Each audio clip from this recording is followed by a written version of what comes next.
तर पॅनक्रियाटायटिसचे कॉमन लक्षणं कोणते असतात, त्याच्यावरून आपण समजायला पाहिजे की पॅनक्रियाचा प्रॉब्लेम आहे, दुसरं काही नसेल, असं कोणतं असतात सर?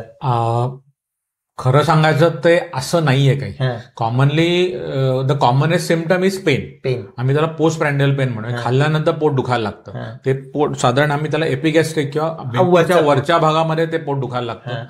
बरेचदा त्याबरोबर पेशंटला थोडंसं मळमळ होणं, उलट्या होणं होऊ शकतं, पाठीत दुखू शकतं.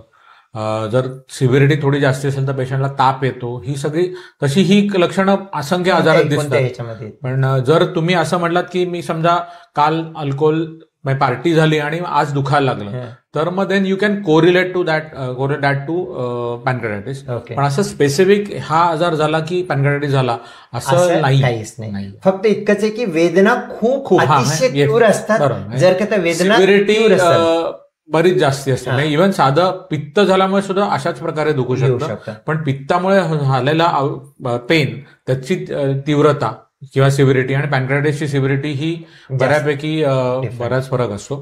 आणि जनरली पित्तामुळे झालेलं पेन, आता जनरल लोकांना सगळ्यांना माहिती निदान अर्बन सेटिंगमध्ये की मी जाऊन अँटॅसिड घेऊन टाकतो. अँटॅसिड घेतल्यावर ते पित्ताचं पेन बऱ्यापैकी कमी होतं, ते पॅनक्रियाटायटिसचं पेन काय जाणार नाही.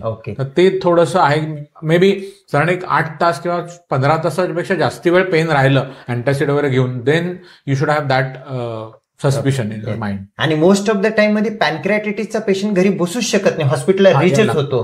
आणि पेन तीव्र आहे, तुम्हाला हॉस्पिटलची जाण्याची गरज पडते, तर एक अप्पर ॲब्डोमिनल म्हणजे वरच्या पोटामधल्या पेनला एक पॅनक्रियाटायटिसचा आपण एक थॉट प्रोसेस ठेवू शकतो असं म्हणताय. आणि पहिलेचं नोंद जर का अल्कोहोलिक हिस्ट्री असेल किंवा पहिलेचं गॉल ब्लॅडर स्टोन आहे, तुम्ही ट्रीटमेंट नाही केलेलं आहे आणि तुम्हाला सिव्हिअर पेन झाला, तर एका वेळेला पॅनक्रियाटायटिस. आणि होतं कसं ना, बरेचदा अॅक्यूट पॅनक्रियाटायटिस वाल्यांना हे रिकरंट पेन होत असतं, त्यामुळे त्यांना माहिती होतं, मग ते येतात की सर तसंच पेन व्हायला लागलं. आता त्यांना जनरली कळतं की कुठलं पेन पॅनक्रियाटायटिसचं आहे आणि कुठलं पित्ताचं आहे.